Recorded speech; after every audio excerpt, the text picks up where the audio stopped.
Hoje eu vou contar pra vocês do dia que eu mais sofri bullying e racismo na escola enquanto eu me maquio. Então, gente, quando eu era mais novinha, assim, na minha infância, quando eu tava no jardim, assim, eu sempre fui o alvo das mean girls da minha escola, sabe? E eu tinha uma prima, tenho uma prima que ela estudou comigo nessa fase, assim, do jardim. E ela sempre me defendia. Ela era muito, tipo assim, se mexer com ela, você vai mexer comigo, eu vou te bater. E eu sempre fui a prima que, assim, calma, tá tudo bem, deixa mexer, sabe? Eu não ligo. Eu sempre fui tô nem aí. Aí tudo bem, né? Cresci sofrendo e tal. Gente, essa história que eu vou contar pra vocês, detalhe, ela aconteceu quando eu já estava no 8º ano. Não foi no jardim não, tá? Assim, pra contextualizar, eu lembro que nessa época do meu 8º ano, tava todo mundo na pira de pintar o cabelo, colorir o cabelo. E a minha mãe é branca, do cabelo claro, e eu puxei isso de ter o cabelo mais claro dela. E eu lembro que nessa época toda cor que eu colocava diferente no meu cabelo era um apelido diferente. Era repolho roxo, alface. E eu lembro que teve uma época que eu pintei o meu cabelo de verde e, gente, elas foram da escola até perto da minha casa. Me seguiram pra ficar me gritando atrás de mim, assim, eu andando na frente, elas gritando atrás de mim. Esse mesmo grupinho de meninas, assim, me gritando, me zoando, e eu nunca conversei com meus pais sobre, eu nunca levei pra casa, porque eu não gostava de incomodar, eu sempre fui uma criança muito na minha, sabe? E daí eu nunca levava pra casa, nunca falava sobre com os meus pais, e não façam isso, tá, crianças? Sempre conversem com os pais de vocês sobre o que tá acontecendo na escola. Gente, eu lembro que nessa época eu tinha uma amiga na sala toda, que me defendia, que, enfim, sentava do meu lado, conversava comigo, não implicava comigo. Eu só tinha uma amiga, o resto da sala toda ia na onda delas. E assim, pra mim, até aquele momento eu não tava ligando, tava tudo bem, até porque elas já faziam isso e eu continuar fazendo isso e eu ia continuar sem ligar. Até aquele momento, por isso que é bom cortar desde o início. Até que um dia eu cheguei na escola e fui direto no banheiro e vi que eu estava menstruada e não tinha levado absorvente, não sabia porque minha menstruação tinha acabado de chegar. Corri pra sala e sentei do lado dessa minha amiga e contei pra ela o que tinha acontecido. Daí essa minha única colega, sabendo que eu era tímida, foi até a professora e explicou o que tinha acontecido, a minha situação. Daí a professora me levou até a secretaria pra eu poder trocar de roupa, colocar absorvente e voltar pra aula. Fiz tudo o que tinha que fazer lá na secretaria e quando eu voltei pra aula, essas meninas que implicavam comigo estavam com uma cara muito estranha. Eu sabia que tinha alguma coisa muito esquisita ali, porque tava todo mundo olhando pra mim muito estranho. E daí eu desconfiei que tinha alguma coisa errada, mas eu falei, fazer o quê, né? E sentei na mesa e, gente, eu odeio que tenha parte 2, mas vai ter que ter. Corre que já tá lá no perfil.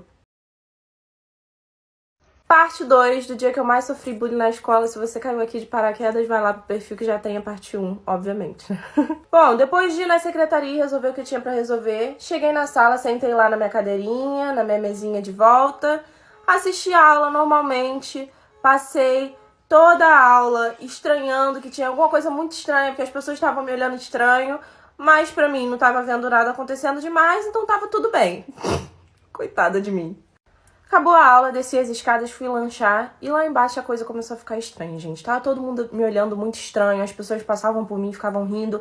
Aquela minha amiga tinha desaparecido, sumiu no mapa.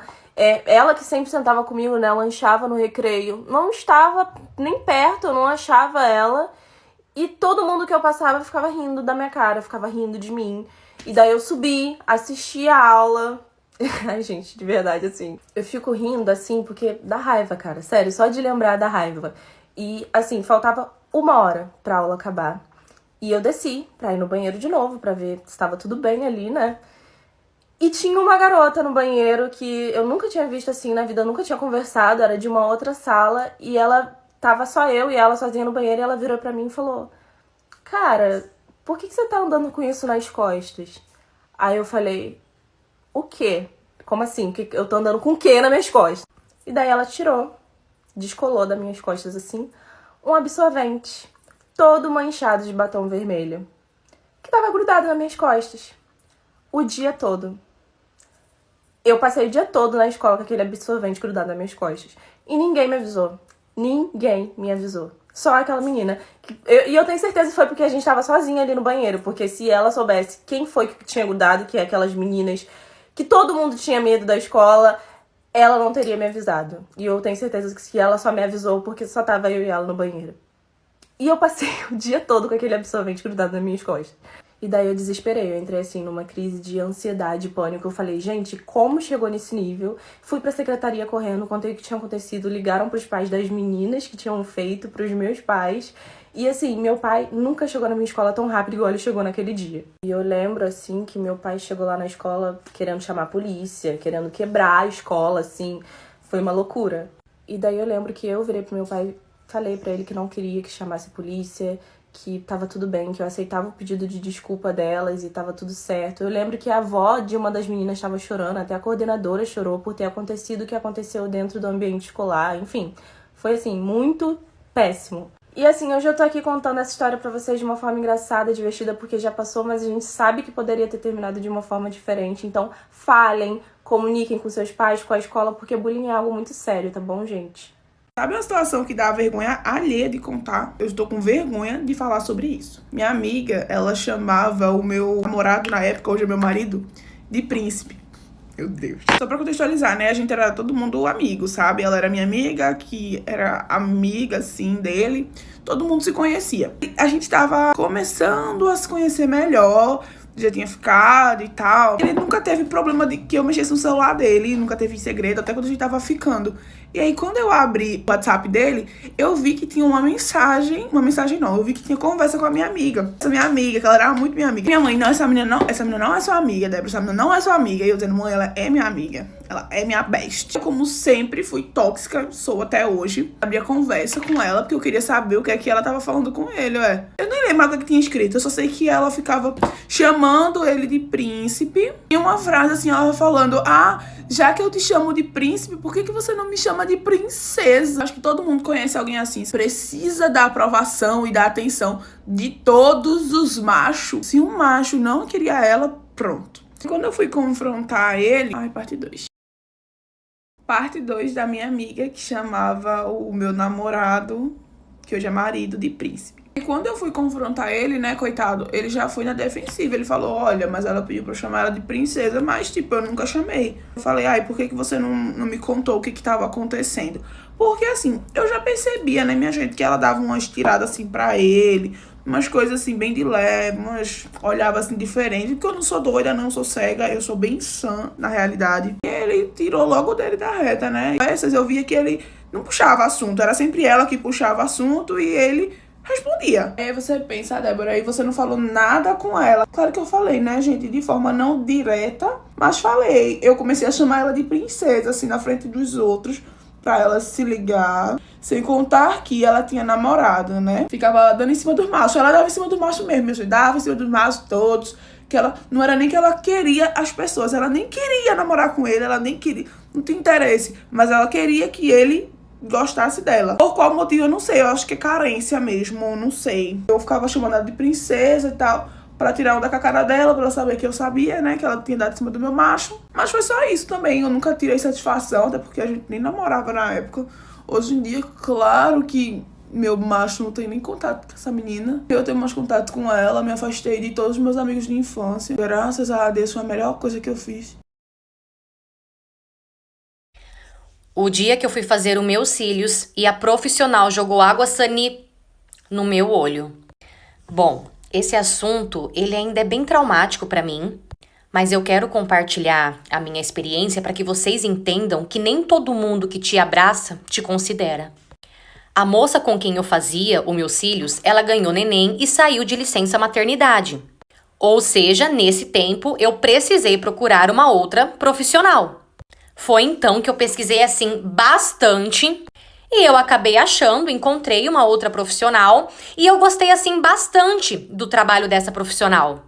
Então eu marquei um horário com ela e fui. E assim, gente, eu super amei o trabalho dela, o atendimento dela. Ou seja, eu passei, né, fazer os meus cílios com ela. Enfim, um certo dia eu fui para fazer a manutenção e assim que eu cheguei no salão dela, ela disse que precisava conversar comigo e me pedir uma coisa. Então ela começou a contar que ela descobriu que o marido dela me seguia no Insta e ela pediu para eu parar de postar as minhas fotos no Insta, pois segundo ela, as minhas fotos eram muito sensuais. Disse também que me achava muito vulgar e ela pediu para eu parar de postar as fotos pro marido dela não ver. Óbvio que eu não gostei da forma que ela falou comigo. Então eu olhei pra ela e falei pra ela, olha, com todo respeito, tá? Mas se você tá incomodada, assim, tão incomodada, pede pro teu marido me bloquear ou você mesmo bloqueia ele. Parte 2. Então, quando eu falei isso pra ela, ela olhou pra mim e disse que já tinha pedido pro marido dela me bloquear, só que o marido dela não quis bloquear. Beleza, acabou o assunto, ficou um clima péssimo, fiz a minha manutenção e fui embora. E claro que nesse dia mesmo já procurei o marido dela no Insta e eu mesma já bloqueei ele. Tá bom, um mês depois eu voltei novamente pra fazer a manutenção e assim que eu cheguei no salão, quem que estava lá? Exatamente, o marido dela. Quando eu vi ele, eu fiquei extremamente sem graça, fiquei sem jeito. E ela toda grossa já mandou eu deitar na maca. E, gente, assim que eu deitei na maca, essa mulher do nada começou a fazer um barraco com o marido dela. Ela começou a bater nele, ela jogava cadeira nele. E enquanto ela batia nele, ela gritava e falava assim, você gostou? Gostou? Então pega ela e leva ela pra sua casa. Ela falava, tenta pelo menos disfarçar na minha frente, você comeu a bunda dela com os olhos. Nisso, o marido dela entrou no carro e saiu cantando o pneu. Então ela voltou pra dentro do salão e sentou pra fazer os meus cílios. Antes que vocês me perguntem, mas por que você não foi embora, gente? Eu travei. Juro pra vocês. Eu sempre achei que, sei lá, numa situação assim eu faria alguma coisa, falaria, levantaria e ia embora. Mas eu simplesmente travei. Então ali ela começou o procedimento e assim que ela começou, ela jogou um líquido nos meus olhos. E foi então que aquilo começou a arder demais. E assim que eu tentei abrir os meus olhos, gente, só piorava, a dor só aumentava. Foi então que eu senti o cheiro da Cândida e comecei a perguntar pra ela o que ela tinha passado nos meus olhos. E ela não respondia, ela só pedia pra eu manter a calma. Nisso eu fui, liguei pra minha mãe e pedi pra minha mãe vir pro salão com urgência. E assim que minha mãe chegou no salão, a gente rapidamente já fomos pro hospital. Eu fiquei sim, assim, tipo, por vários dias com a visão bem ruim. Mas, gente, graças a Deus não aconteceu coisa mais grave, sabe? E eu agradeço muito a Deus, porque hoje pode ser que eu não estaria tendo a minha visão. Eu fiz um BO contra ela, fiz tudo que tinha que fazer, só que infelizmente, hoje com a tal da fiança, ninguém fica preso, né? Mas ainda bem que para nossa esperança, gente, o karma, ele existe. Porque depois dessa situação, ela perdeu literalmente todas as clientes dela. Até o salão dela, ela fechou. Essa história também não é minha, e sim de uma seguidora que mandou pra mim lá no app vizinho. Aproveita e vem me acompanhar lá também, você já sabe, né? Eu vou amar ter você comigo lá todo dia. Tchau!